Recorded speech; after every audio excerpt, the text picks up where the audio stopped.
Okay. The Board of Licensed Dietitians meeting is convening at 9:02 a.m. on April 21st at the Health Licensing Office in Salem, Oregon, by the telephone conference call via Teams. I will now call roll. Yulia Brogdor, here. Gerald Yorker? Here. Simone Glenham? Here. Bert Connell? Here. Ross Kettle?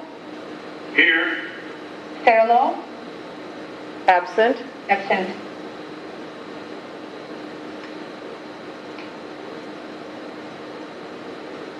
Members, when you wish to speak, please state your last name for the record. For the record, public members calling into the public phone line are asked to email April Fleming and to provide your first and last name. Public and interested party feedback may be heard during the public interested party feedback period if indicated on the agenda. Everyone is asked to use appropriate language, manners, and protocols when conducting board business. This meeting is called to order. Fantastic. Thank you, Yulia. Well, the first item on the agenda is approval of the agenda. So we would need a motion, a second, and a roll call. And remember, Yulia, you do not have to continue to check on Sarah. She's absent. You can just use the current member. Sure. Okay. Anyone who has a motion? This is Connell. I move that we accept the agenda. Second? This is Gillingham. I second the motion. Great. A motion has been made. I will call the roll. Yulia, aye. Gerald? Aye. Simone? Aye. Bert? Aye. Russ? Aye. Great. The motion has been moved. President Carey. Thank you very much. Well, good morning, everybody. My name is Ann Thompson. I'm sitting in for Sylvie, who is not here today. So we are going to start with the director's report. We don't have that much. We do have some legislation that is currently moving through that will not affect licensed dietitians, but will affect the office.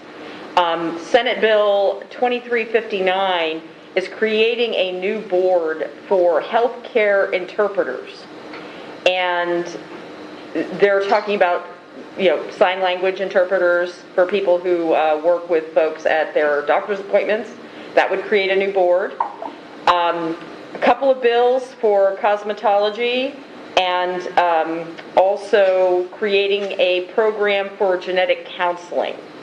While this doesn't affect dietitians directly, it does affect the office. Whenever we add a board or a program, the cost allocations, the load that the licensees carry gets redistributed. Some folks say dilution is the solution. So those are currently working their way through the process. And we'll see how it goes. Because of COVID and the telephonic hearings, things are moving a little more slowly than usual. So we'll just see what happens there. We have quite a bit more. We just passed the halfway mark for legislation. So we'll see what happens. Any questions on those? Nope? Okay. So we will go to COVID-19, the update. The office is still, state offices are technically closed. We're open by appointment only. The state is aiming to reopen. The date they gave is September 1st. We'll see how that goes. We are still doing testing. None of your licensees take tests here, but we are still doing testing for other boards and programs. We are way behind because we can only have so many people in at a time.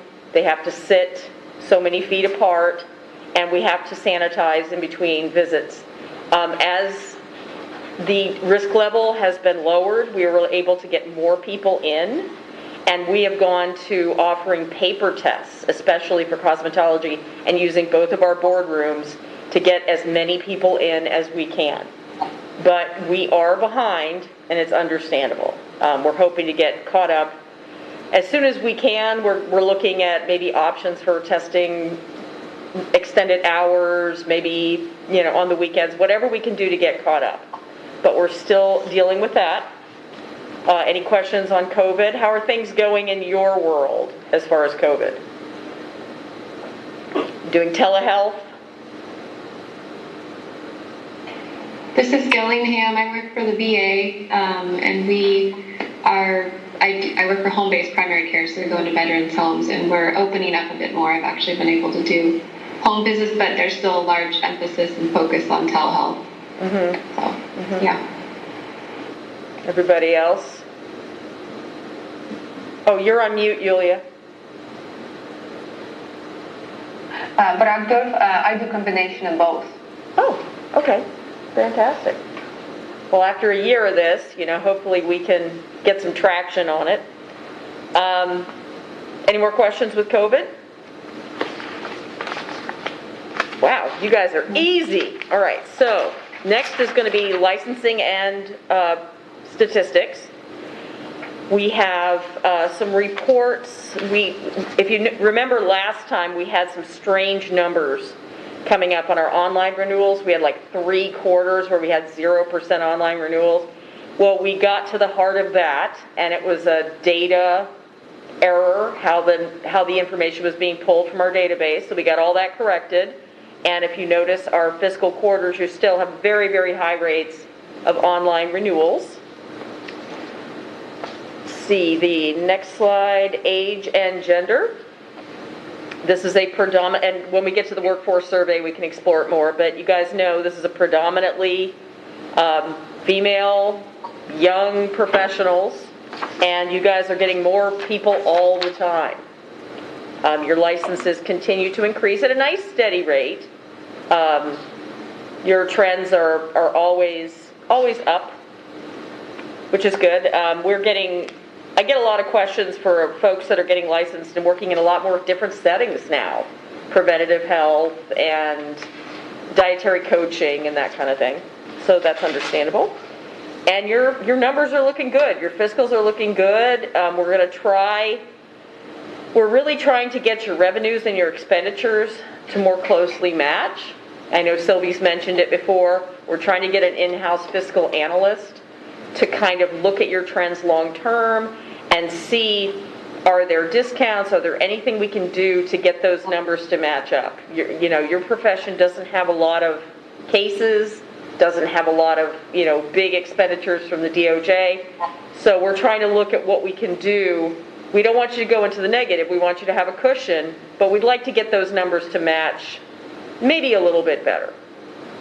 So your cost allocations, you pay your small board, you pay your percentages of the health licensing office expenses, but everything seems to be really stable. Any questions? Man, I'm telling you, you guys, amazing.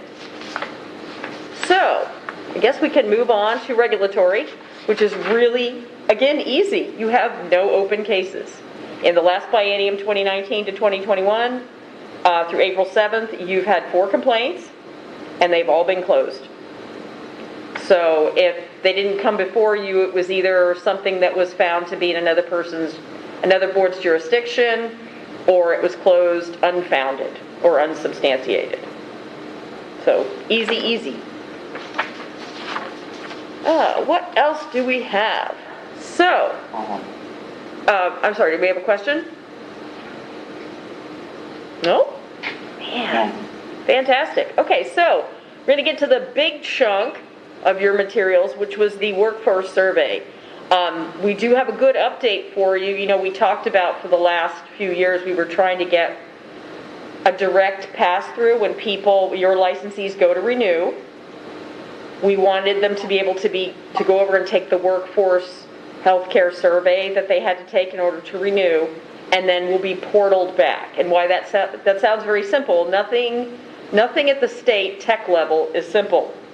But we did get that to go through. It's been working for about 6 months now. So folks can't renew unless they take the survey. So that's going really well. And the workforce survey itself, I hope you had a chance to look through it.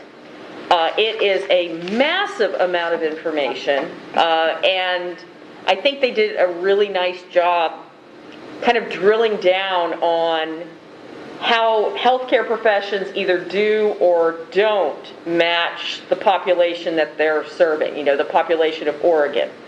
Again, you knew dietitians are predominantly white females. But it would, and so they talk about, they use the word overrepresented. So women are overrepresented in licensed dietitians and they lag in other professions. I thought it was fascinating. I mean, for licensees pay, I think, $2 or $3 to be part of this, but the amount that they get out of this information is staggering, and it looks like this is 6 years wrapped up. So would you guys like to discuss anything interesting you found out about it or what you learned from it?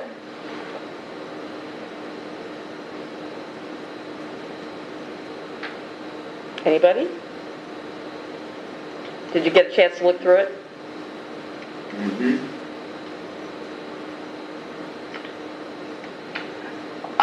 This is Proctor. I'm wondering, yes, we are white and we are female in our profession, and I'm wondering if there's any room for the board, on our level as a board, to influence in any way, increase, look and access to services to see a dietitian, and also to understand how well do our white female licensees serve patients of diverse and multicultural backgrounds.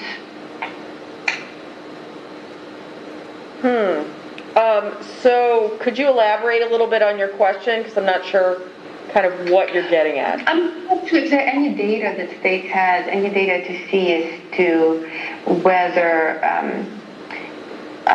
the residents of Oregon receive the medical nutrition therapy. Do they receive it from us, licensed dietitians? Are they receiving nutrition advice elsewhere that is more culturally congruent with their needs? Or are they receiving the care they need from the dietitian? I'm just curious to know if there any data as far as the receipts of services and where do people get their nutrition advice from in Oregon? That's a really interesting question. Because dietetics itself is not protected, the work itself is not protected, there are people that are going into health food stores and getting nutritional information. They're getting nutritional advice walking into Fred Meyer. So it's really interesting. You have registered dietitians that are out there practicing. You have people that are practicing in other states that have Oregon clients. We've had a lot of phone calls about telehealth, and is it illegal to practice dietetics in Oregon without a license? The answer is the work itself is not protected, so it's I would think I'd be open to ideas, but it's very difficult to kind of get your arms around where people are getting their information from. Because there's a lot of it out there, and it's not like medicine or law. In order to convey nutrition counseling, you have to have a license. It's not like, so that's a really interesting question. If you had any ideas, I mean, I don't know how that information could be captured. Do you have any thoughts? Not on this, what's available to us. Anyone else? Any other members? Hello. Yeah, it's tough. It's really tough when it's a Title Act and not a Practice Act, because who knows? Folks are probably dialing, WebMD, they're up there, at night looking at, there's so much nutrition information out there, and whether it's appropriate or not, or culturally sensitive or not, it's just really hard to get their arms around. But I think, anything you can think of, as a board, we're limited. Our scope is limited for how we can promote. We can't really promote the profession, right? We can't really promote and get out and try to recruit multicultural, try to recruit males, because that's not what the board does. You kind of have a statute that assigns what you can do. But if there are associations out there and they would like to do more outreach, we'd be happy to talk to them about, about whatever scope we could participate in. whatever we can do to help. But yeah, associations out there could take this information from the workforce survey and maybe look for some efficiencies that way. Yeah, thank you, and I'm proud of this. I'm also looking here at the pages to the increase rates, annual percent change in different professions, and the TEDx seems to be, looks like 8%, which is right up there with nurses, 8.4, and just about, so it's kind of interesting, and then I think the only one, respiratory therapist at 10, and radiologist at 16, but just kind of seems like our profession is right up there with the growth. Oh, definitely. Definitely. And what page are you looking at so we can all follow along? Page 16. 16? 6-8. 6-8. Yeah, and you're seeing the same increases, though. Isn't it interesting how our licensing statistics show this kind of gradual increase, and this is also reflected. And yeah. Anything else? We're all looking through. It's a vast amount of data, I know.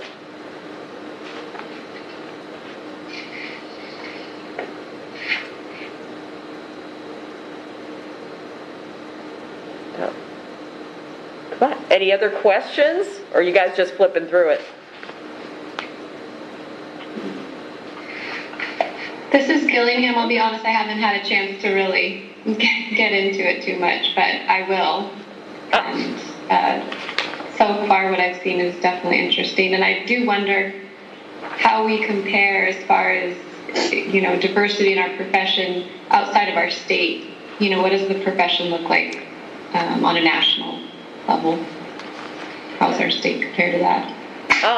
Well, I think, Bert, you've gone to some big conferences, and have you kind of been more in touch with sort of the profession nationally and internationally? How do we look? Now, this is Connell. I'm certain that data has been collected, but let's see if we can put our fingers on that. I'll do some work on that for you and see if we can't share that. I'll share it through Ann, and then she can share it with the rest of the board if I find anything, but I will get back with you. Okay. Another that I have kind of relates to this has to do with our workforce compared to the population in terms of our number of dietitians that are, say, Hispanic and Latino, are far below what the national or the statewide population is. And I think that probably as an association, we need to work at recruiting Hispanic and Latino students into the profession. And so I think each of us can be advocates of the profession and to recruit these individuals. Asians, on the other hand, are just the opposite in terms that they exceed the Asian population in the state of Oregon. Mm-hmm.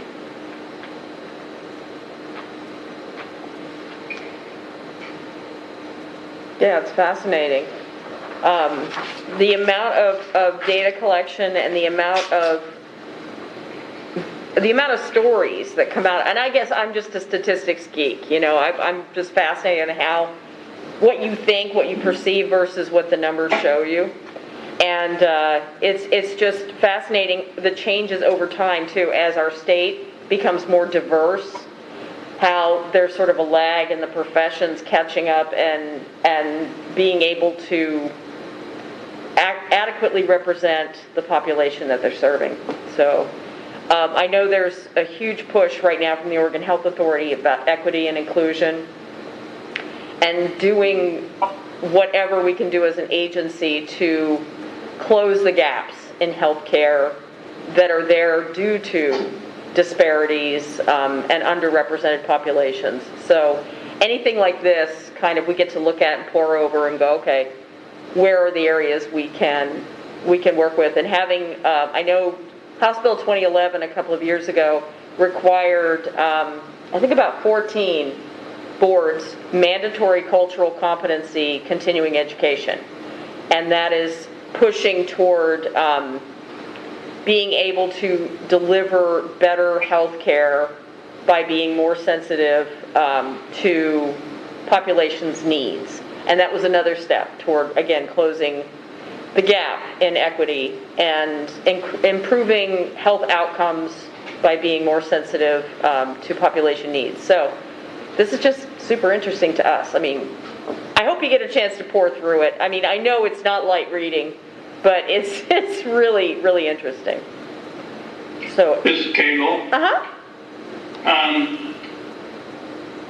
Have we investigated the educational process of community college? Are there dietitian directions in there? Or, you know, they got a lot of healthcare beginnings?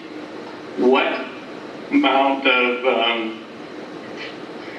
nutritional expertise do they get that some of these populations may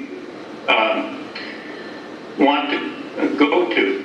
Because the community college is where you're going to get your ethnic group. Make sense? I'm not really sure what you're asking, Russ. Okay. If you want to get diversity, can we find out from the community colleges how they are teaching nutrition, or if they have a nutritional component within their education, and that would benefit the disparity between the ethnic groups? This is Brockdorf. With the recent changes, at least on a registered dietitian level, to become a registered dietitian, a person needs to complete master's degree and get an internship. So PCC type of setting will perhaps be a platform to show interest and curiosity in the field, but they would not be able to be registered. In the state of Oregon, we currently, to the best of my understanding, and correct me if I'm wrong, you can still get a license even though you are not an RD, and still going through various steps, and bachelor's degree will suffice. So we need a four-year college's kind of recruitment to influence that diversity change to be able to take it to the level of licensure. No, that's correct, and it's not something that the office would influence, and I'm not sure. Like Yulia said, it's to take the CDR exam, you have to have a master's degree. That's correct. It's my understanding. Our law allows you to still have a bachelor's, but to be CDR certified, you have to have a master's degree. Correct, Yulia? Right.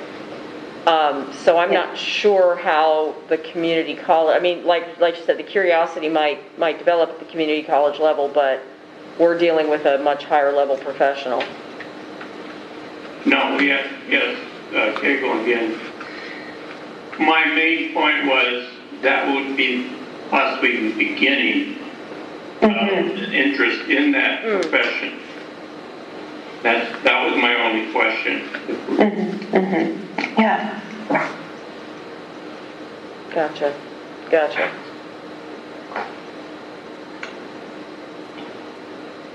Anybody else? Okay.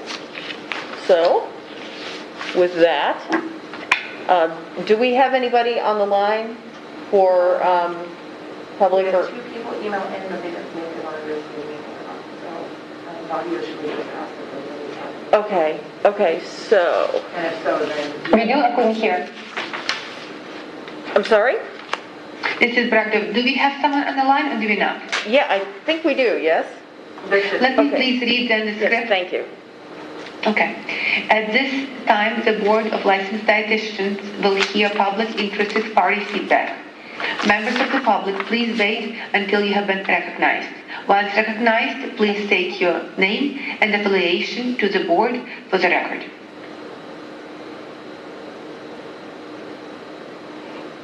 Okay. Do we have anyone who would like to speak? This is Jessie Pavlinak. Hi, Jessie. Hi, Jesse. Hi there. I'm a voyeur every meeting. Thank you. I hadn't planned to speak, but I have some information pertaining to the last couple of items. I too have been highly involved at the national level of the academies. I could clarify some of the things that were said, or Great. is that not appropriate? No, speak. So the Masters to take the CDR exam does not go into effect until January of 2024. So currently it is the same as it's always been. Okay. But then that will affect the ability for people to become registered after that. They'll have to have a Master's. Anyone who is currently registered by CDR does not have to have a Master's and will just be grandfathered in as far as still being maintained as a CDR registered.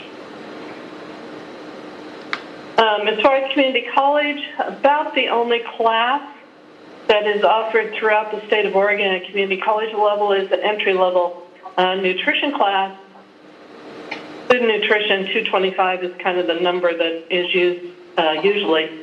But I think there is opportunity to maybe do more, maybe to get involved with at the community college level to try and talk to recruiters or career people about dietetics. If you want statistics about diversity of dietitians and dietetic technicians registered, CDR has some on their website. And then there is a U.S. legislation going on now in trying to increase diversity in many of the health professions. And I don't know if there's anything like that at the state level, but I do know that the Academy is working hard with some of the legislature at the national level to try to do what was being talked about by one of your board members, particularly at the community college level, to try and increase diversity in many healthcare professionals. Excellent. Thank you, Jesse. Thank you, Jesse. Jesse, did you send your information to April Fleming so that we can... I did. Great. So we can log your participation in the meeting. Brilliant. Thank you. I actually read that part this time. I have failed many other months. But Oh, I know this is cumbersome, and we appreciate your efforts. And thank you for your good information. Is there anyone else who would like to speak? No? Okay. So we've heard from the public interested parties' feedback, so we're down to, I know this is a quick meeting, other board business. Is there anything that a board member would like to have added to the next meeting, which is slated for October 6th? At that, we'll discuss the new chair and vice chair. We'll be electing that. And picking meetings, so bring your calendars to the next meeting. And is there anything else you'd like to have added to the agenda? This is Gillingham. I was just wondering, I guess, the status update and what the plan is going forward for discussing the continuing education, the changes, potential changes. I know we put it on hold. Okay. When you talk about continuing education, I know we talked about the addition of the cultural competency that you guys had. You added an hour of that. And then there was the whether or not you can carry forward continuing education credits. And we got a very large response from the public. And I know we tabled it for now, but I guess I'm wondering, and I'm sure there's a lot of people out there in the public that are wondering too. Sure. And I know the conversation that we're having with the DOJ, and of course they are just backed up.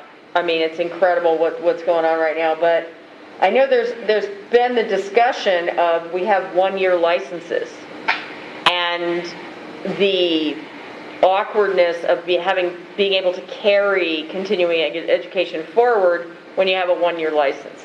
So I will definitely see if we can get an update from them and put that on the agenda for the next meeting.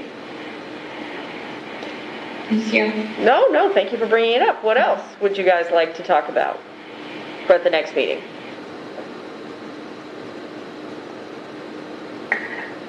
I would like to hear any updates on some of the other boards, if there are any changes in scopes, if there are any changes in kind of like maybe new boards are popping up that how they would not affect us. I would just like to know what's happening on the health licensing sphere overall with other boards. I know that a while back ago we talked about there was a breastfeeding license, therapist license that was went to effect, play therapy, oh no, not play therapy, art therapy license went into effect. I'd just like to know how some of these other boards, kind of what's happening is kind of, and if at all it impacts us or our board or our licensees, public. Okay, so you're just talking about the health licensing office update boards? Yeah. Okay, yeah, because we did add lactation consultants, we've added art therapy, we've added music therapy. It never stops, right? And we'll know then if we have the new sign language interpreters board, if the genetic counseling went through. So I can have Sylvie just give you a rundown on, at this point, I know, right, it's a moving target, right? It's really hard to keep track of everything. And there was a lot of talk about diabetes licensing. Is that something that's in the works or is it not? I don't know. You mean like a special? Look on your data here, no? Okay. Oh, no, like a specialty license within your license? Is that? No. I think there was a conversation about allowing license for diabetes ed because nurses who provide a lot of diabetic education will not be currently not compensated. So that would allow whoever is CDCES would be under this umbrella. So I heard a lot of conversation over the years. I just wasn't sure where that's at right now. If anywhere. That's really. I would like to know about that. No, that'd be great because look into that. Yeah, that's news to me. I don't really track anything with the Board of Nursing. I mean there are thousands and thousands of bills, and we have very narrow lenses, as to what we look at. But let me see if there's anything in the atmosphere that I can find for you. And because diabetes educators are nurses, psychologists, pharmacists, dietitians, physicians, it's a pretty broad umbrella. Yeah. Well, let me see what I can find for you. That's fascinating. I didn't even know that was on the wind. Okay. Anything else? You guys are such a fun bunch. Okay. So if there's nothing else, if you can believe it, we're at the end of the agenda, a whole whopping 34 minutes. But that's good. I mean, when things are working the way they should, you don't have dramatic meetings. And that's government should not be interesting. So, if we're all set, Yuli, if you'd like to sign us out, that would be great. The Board of Licensed Dietitians meeting is adjourned at 9:35 a.m. 35 a.m. Great. If you all think about